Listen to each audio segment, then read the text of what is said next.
Ladies and gentlemen, please welcome our speaker, Datuk Seri Anwar Ibrahim.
Good evening, Datuk Seri Anwar Ibrahim, SMU Chancellor Mr. J.Y. Pillay, Pro-Chancellor Mr. Lim Chee On, Chairman Mr. Ho Kwon Ping and the Board of Trustees, President Professor Arnold de Meyer, Provost and President-Designate Professor Lily Kong, Excellencies, ladies and gentlemen, a very good afternoon to all and welcome to the SMU Rih Hwa Leadership Lecture Series.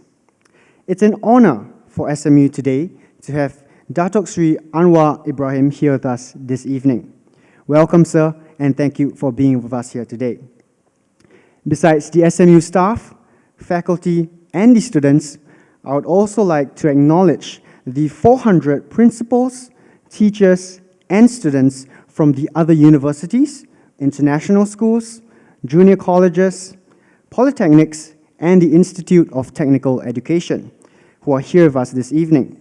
Thank you so much, and a warm welcome and thank you for your support as well.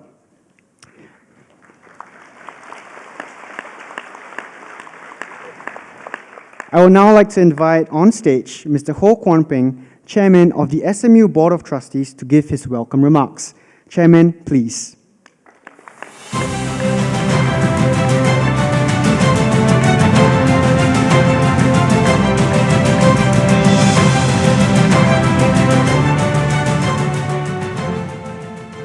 Good afternoon to our distinguished speaker, Datuk Seri Anwar Ibrahim, SMU Chancellor, Mr. J.Y. Pillay, SMU Pro-Chancellor, Mr. Lim Chee On, ladies and gentlemen, students and friends. Welcome to SMU and to the 10th edition of the Rih Hwa Leadership Lecture Series. This series was established by my mother, Mrs. Ho Lien Fung, in memory of my father, Mr. Rih Hwa, who was a former Singapore ambassador and businessman. She had hoped that it would inspire students and the public by giving them the opportunity to hear accomplished entrepreneurs, business leaders, and political figures from around the world to share their experiences, insights, and opinions. I'm delighted that the series has been graced by eminent modern thought leaders, including most recently Mr. Frank Walter Steinmeier, Federal President of the Federal Republic of Germany, Mr. Ban Ki-moon, then UN Secretary General, and Mr. Lee Hsien Loong, Prime Minister of Singapore. The inaugural speaker in the year 2002 for this lecture series was Mr. Lee Kuan Yew, Singapore's founding Prime Minister. And in 2004, Dr. Mahathir Mohamad of Malaysia spoke, when he was then already a former Prime Minister. Today, a person whom he spoke of at that time, in less complimentary terms, is now here with us. And Datuk Seri Anwar Ibrahim is our 10th speaker in the series.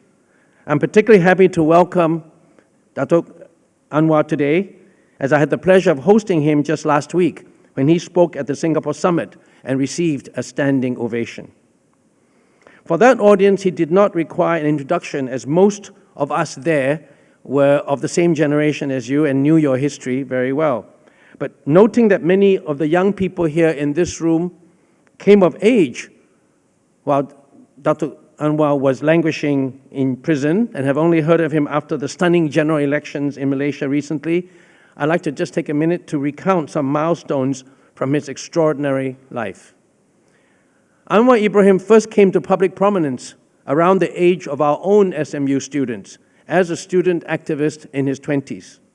With his fiery oratory and his charisma, he soon led a movement so powerful that he was detained for almost 2 years under the Internal Security Act.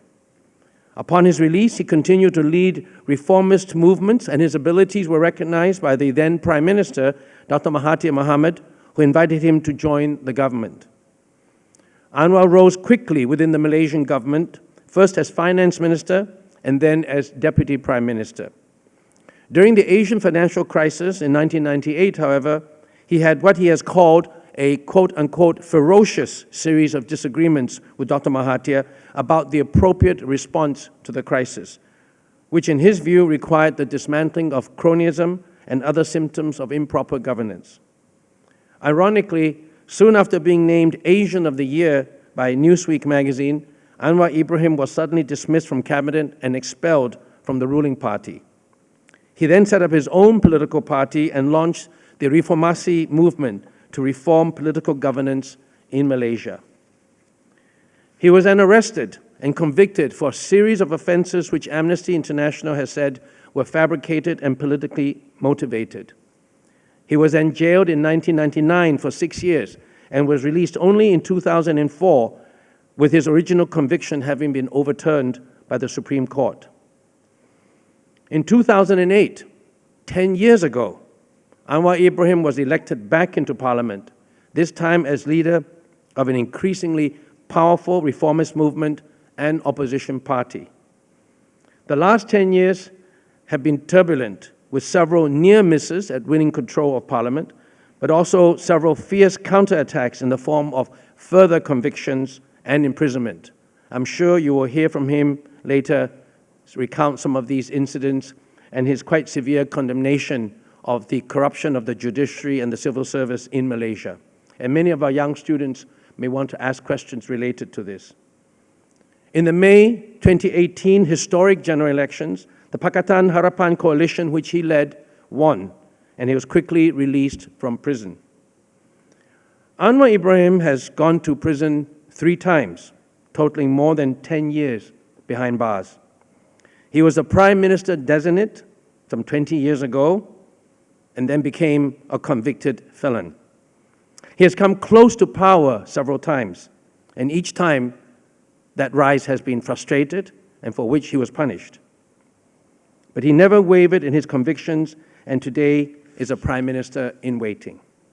Not only the majority of Malaysians, but also many people around the world, and certainly in this hall today, are fervently awaiting his premiership this time round. Datuk Seri Anwar Ibrahim, thank you for coming here to speak with us. We are particularly privileged because, as I said earlier, you were in Singapore only last week to address the Singapore Summit and yet agreed to come this time to speak to us. But whereas at that time the grouping comprised largely global CEOs in their 50s and 60s, today's audience are mainly young people who truly represent the future of Singapore, a country whom I think you also realize will be very important when you become Prime Minister. We look forward to hearing your views on the topic title which you have yourself chosen, called Leadership in the 21st Century, Winds of Change. Ladies and gentlemen, can I ask you to help me welcome Anwar Ibrahim to deliver his address.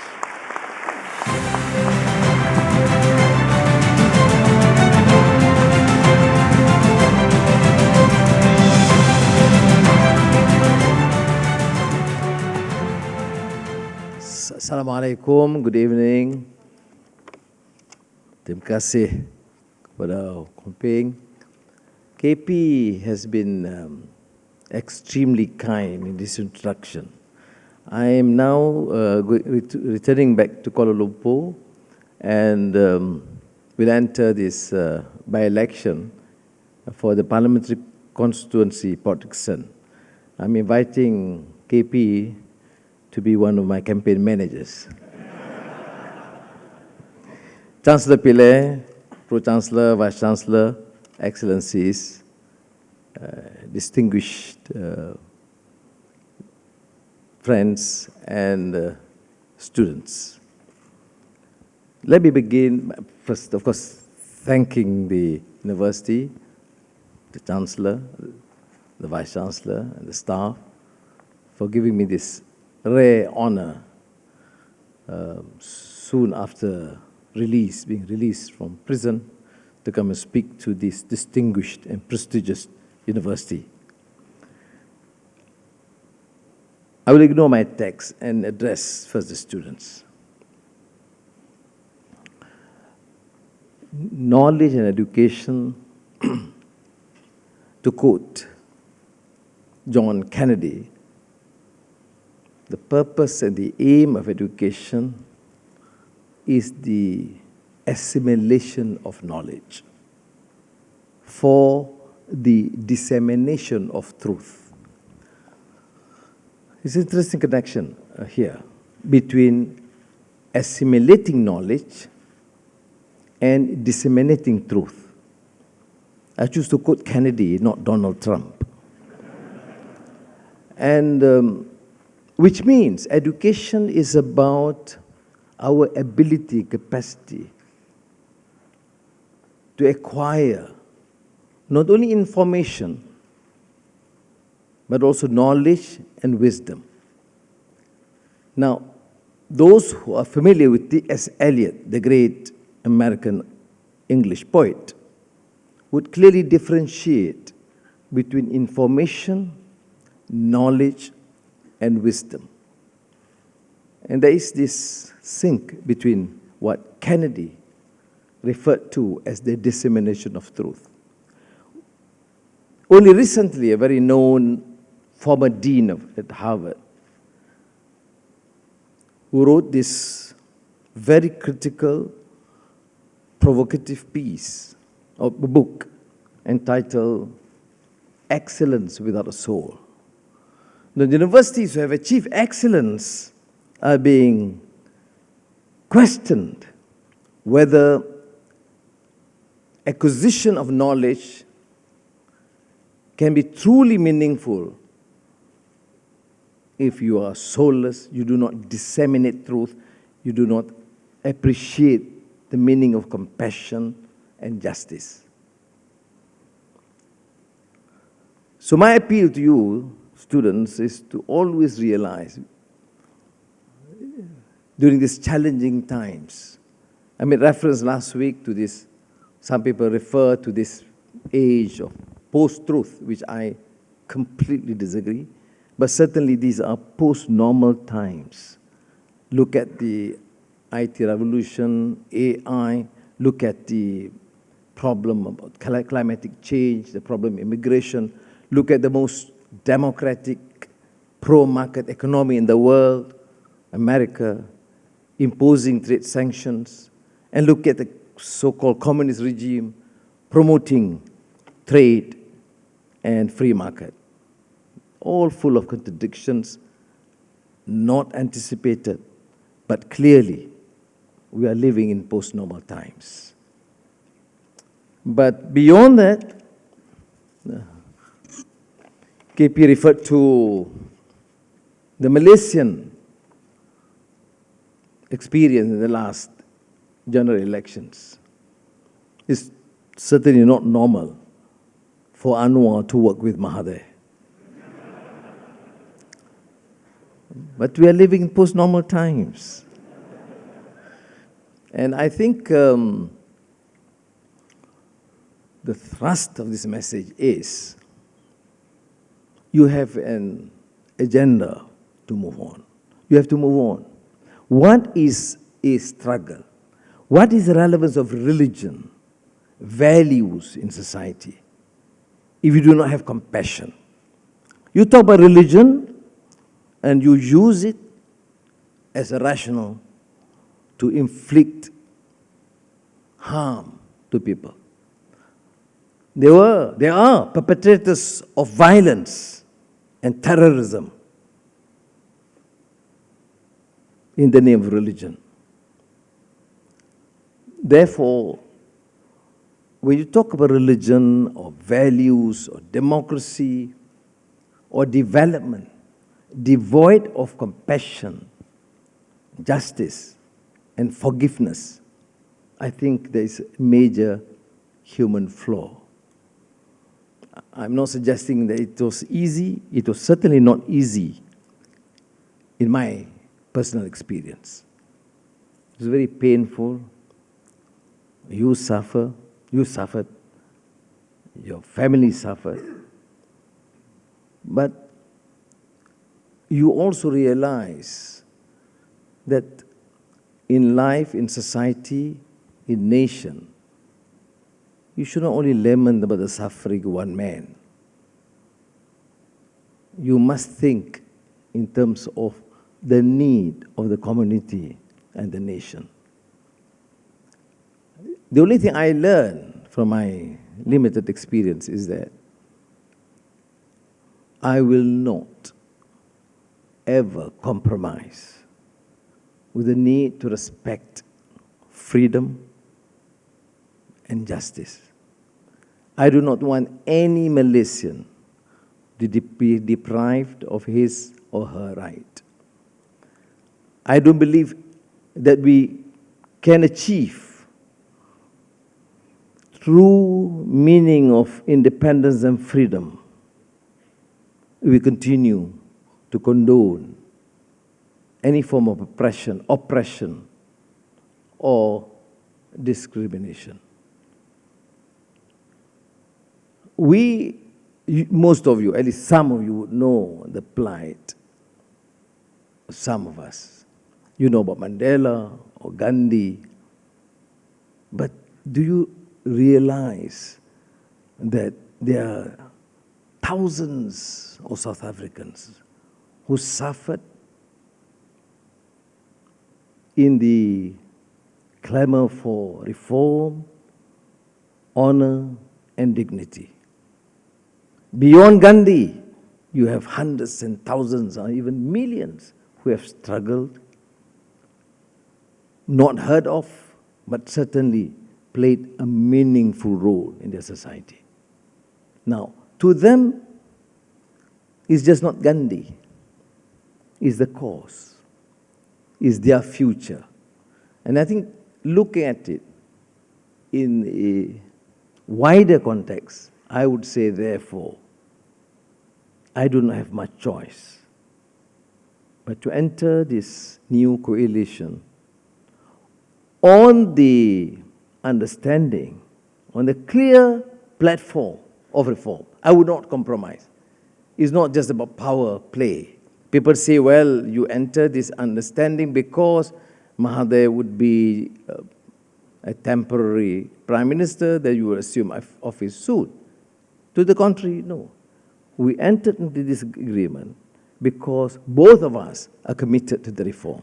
And I must give credit to Mahathir, who is now 93, taking this bold initiative and correcting the excesses and the ills which have inflicted so much harm to the country, to the economy, and to the welfare of our masses.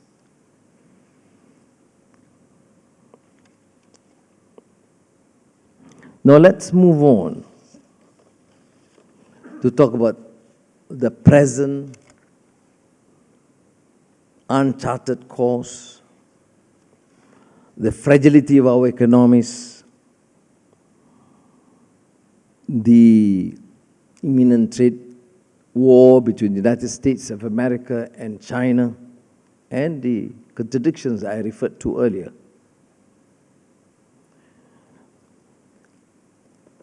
I'm not promoting cynicism, but students must think and reflect and not just accept the so-called facts or truth as they are. Because without creative thinking, creative mind, you will just absorb and conduct the affairs without any effort to undertake change or reform. I'll cite you some examples. Other than the fragility of the economy, our ability to manufacture the most advanced medical technology has not inoculated us against global pandemics and many terminal diseases. The military and intelligence capabilities of the most advanced nations has not rooted out the scourge of terrorism. In some countries, we cannot even protect children in suburban schools and universities from the threat of violent crime and lone wolf shooters. Our concern, therefore, is not just limited to the physical signs of stress on the world. We are confronting the decline of humanity and an erosion of values. How can it be, for instance, that the religion to which believers turn for answers to questions of metaphysics, justice, beauty, the nature of reality, is also used as a justification for despicable acts of violence, tyranny, and oppression? How can it be that in an era where information is ubiquitous, that young people gain their understanding of the other race, the other religion, the other country, not from objective sources, but through prejudice and dubious sources, be it in the social media, or even, in many cases, the mainstream media, which leads them down to a path of ignorance and destruction? Our knowledge and appreciation of the culture, other cultures, Islam, for example, the indigenous cultures of Latin America, the super diversity of India and China is limited. That's why in the introductory remarks, I made the reference to T.S. Eliot when he made clear demarcation between information, knowledge, and wisdom. That xenophobia, bigotry, fascism are on the rise contradicts our expectations and suggests deep ignorance gaining ground over enlightenment. Knowledge and wisdom are lost, not because they possess less worth, but rather because the contemplation and discipline required to gain either or both cannot compete with the rapid movements of electrons across computer networks. Some of those whom we garlanded as icons of virtue and paragons of good over evil have much to our disappointment failed to take a principled stand in the face of a clear evil. While hundreds of thousands suffer, silence is not golden. I mean, this strong rebuke as an example to the attitude and the position taken by Aung San Suu Kyi in the latest development in Myanmar. W.B. Yeats, the standing Irish poet, consider Asia with its strength and cultural vibrance as vague immensities. But in another poem, The Second Coming, he talks about the current predicament. Turning and turning in the widening gale, the falcon cannot hear the falconer. Things fall apart, the center cannot hold. Mere anarchy is loosed upon the world. Things are indeed growing more opaque these days. Change is not only deep but far-reaching.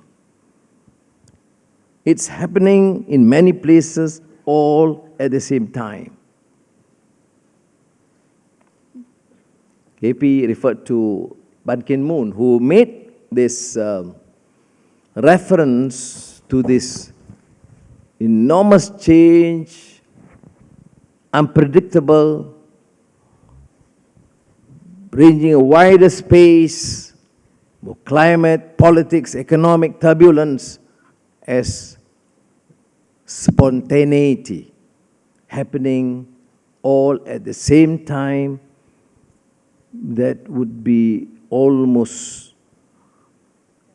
unresolved, difficult to settle because of its complexity.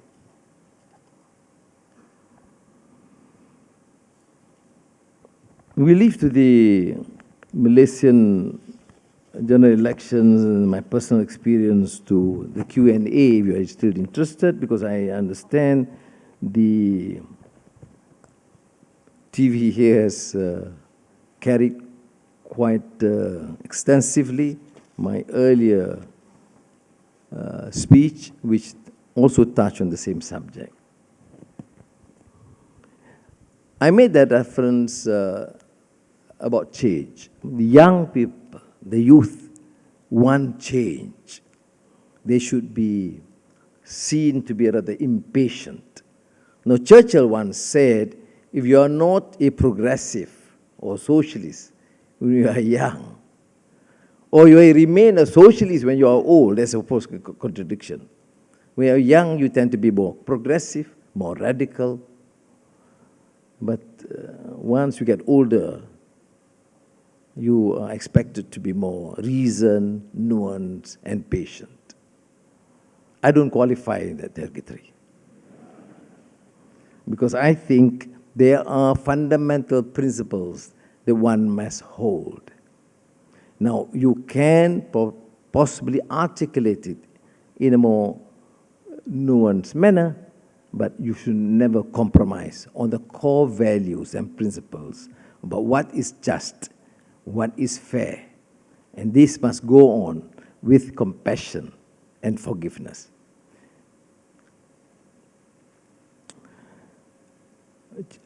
And as I've said, it is important for us to create this awareness, creativity, creative thinking, and not live in a captive mind. The Malaysian sociologist, who was a renowned professor at the University of Singapore, Hussein Alatas, earlier on wrote about the captive mind in development studies. Of course, you must be exposed to the latest thinking, West, East, North, South, the Chinese thinkers and the Indian, Western, and American. It does not matter. But you should not be captive into pursuing an agenda determined by others. Why is it that we rewrite history now? Why don't you use history books written by the colonial masters in Singapore? Because you have to rewrite history. You need to reconstruct it based on your interests, the people's history, number one. Number two, what you consider to be more objective, not from the views presented by the colonial officers in London. So history is important. The understanding of the past and the present is critical. But the challenge of the future, which is much more complex, must be well understood. Now, I referred to the need for change. I mean, this has been a theme for all prophets, philosophers, sages. They all talk about change. Some happen to be quite phenomenal, like the French Revolution. Liberty, equality, fraternity. A great revolution. But a critical view from, for example, the citizens would suggest that the articulation by the elites on the French Revolution can only be seen finally by the contending forces among the elites who do not share the aspirations, the true aspirations of their people. So finally, it is whether a group or Jacobins win, but it does not matter or matter the least whether the farmers are getting better returns for their products. But this is, to my mind, a very fundamental issue about a more critical view of the French Revolution. The Bolsheviks, Mensheviks, but nearer or closer to our period will be the great Gandhi. If you read one of the most brilliant accounts or independent speeches, Tryst with Destiny by Jawaharlal Nehru, he talks about change, he talks about a new India. But you know, 6 decades, 7 decades after independence, you still have to grapple with the major problems of poverty, inequality, and endemic corruption. Pakistan, similarly worse, although the articulation by Muhammad Ali Jinnah in the Constituent Assembly speech in 1947 about the cyclonic revolution was astounding. And he meant it, I believe. But we are not able to effect this change precisely because we do not have the tenacity, the courage to continue to implement this and effect this change and to implement the ideals. Recently, we had Mandela, unrivaled in this century in his sacrifice and capacity. But one generation after Mandela, South Africa produced a Zuma. So you must understand and appreciate that this complexity would demand this new zeal, tenacity of purpose among the young, students, law or management or business, regardless, but with such a passion for freedom and justice, for the welfare, with a soul, with excellence. I mean, a brief reference, KP, last week, about this great novelist, Gabriel Garcia Marquez, The Journal and its Labyrinth, where towards the end of the revolution, Simon Bolivar, the great fighter for independence against Spanish imperialism or colonialism in Latin America, was rather sad, appalled at what's happening on the ground. Here was this great revolution, enormous sacrifices. And one generation afterwards, you find leaders craving for power, for wealth, inflicted by endemic corruption and abuse of power. And he said, the legacy of failure. Simon Bolivar, he was shaken by the overwhelming revelation that the headlong race between his misfortunes and his dreams was at that moment reaching the finish line. The rest was darkness. Damn it, he sighed. How will I ever get out of this labyrinth? Now, the answer is with you. I sound cynical, but I have great hope. I am termed as an incorrigible optimist because I believe in the idealism of the youth. Toynbee observed what Ibn Khaldun said much earlier. Man achieves civilization, not as a result of superior biological endowment or geographical environment, but as a response to a challenge in a situation or special difficulty which rouses him to make a hitherto unprecedented effort. That is precisely the message for the youth, that you should carry this banner with clear assimilation and acquisition of knowledge, but determination to do more for yourself, for your family, for your country, and for your humanity. This is the spirit that we seek to overhaul the system and affect democratic accountability. We are not preaching democracy because we have seen so much contradictions and fallacy about so-called democratic rule, having mandate for 5 years and squander as much as you can, then go back, give out your little brims or whatever, little handouts to your people, win again, get another mandate for 5 years, and squander the first 3 years and serve the last year.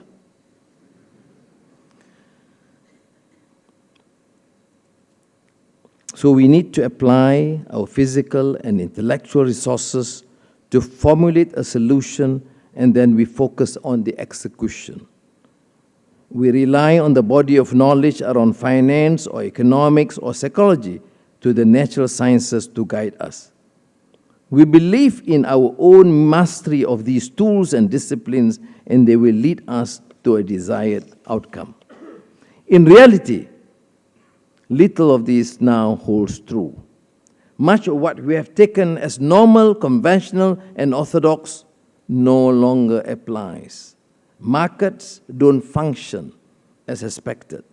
Free market capitalism was supposed to manage the forces in an economy to a reasonable equilibrium.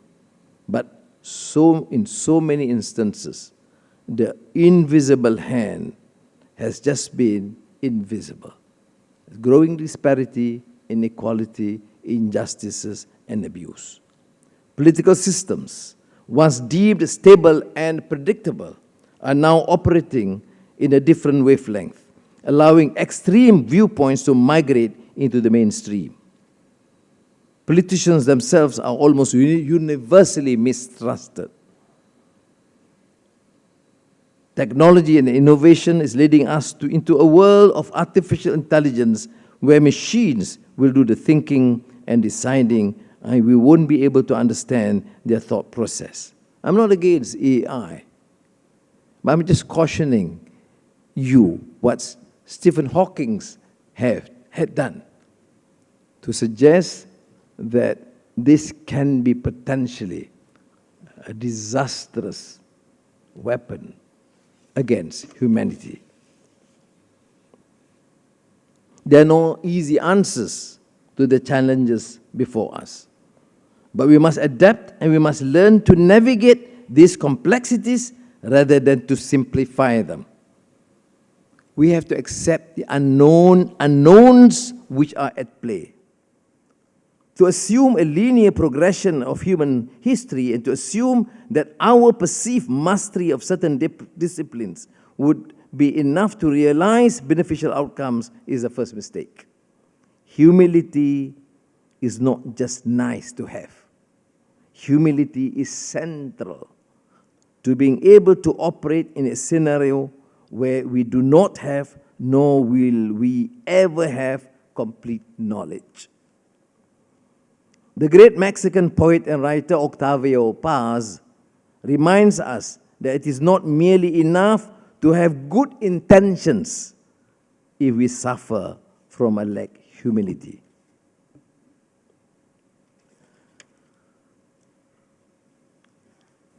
Now, I made reference to forgiveness.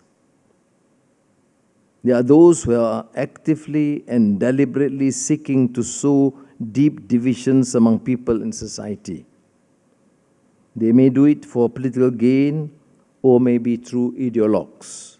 Whichever it may be, the people they target are the ones who stand to suffer the most from deep polarization in their communities, the disappearance of trust, and the rise of the hatred.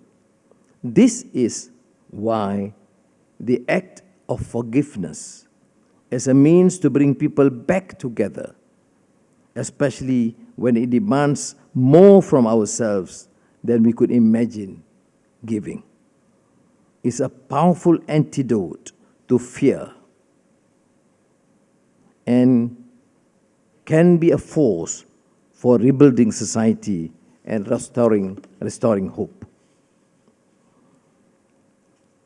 KP, in his book, Future of Singapore, I hope students have an opportunity to read. It's a good book. After all, quoting him, civil society is not a disciplined army. It is not an organized orchestra producing the soothing melodies of a lovely symphony. It is a loud cacophony of voices, of disorganized aspirations, of an exciting marketplace of ideas. Only a democrat and lover of freedom and passion for justice would articulate in such a manner. Thank you. To be a part of that cacophony and to master the different notes, chords, and scales that are embedded in it is to become a maestro who recognizes the role of that individual and communities can play in shaping a brighter future. Let us, friends and students, commit to working together towards that noble end. Terima kasih.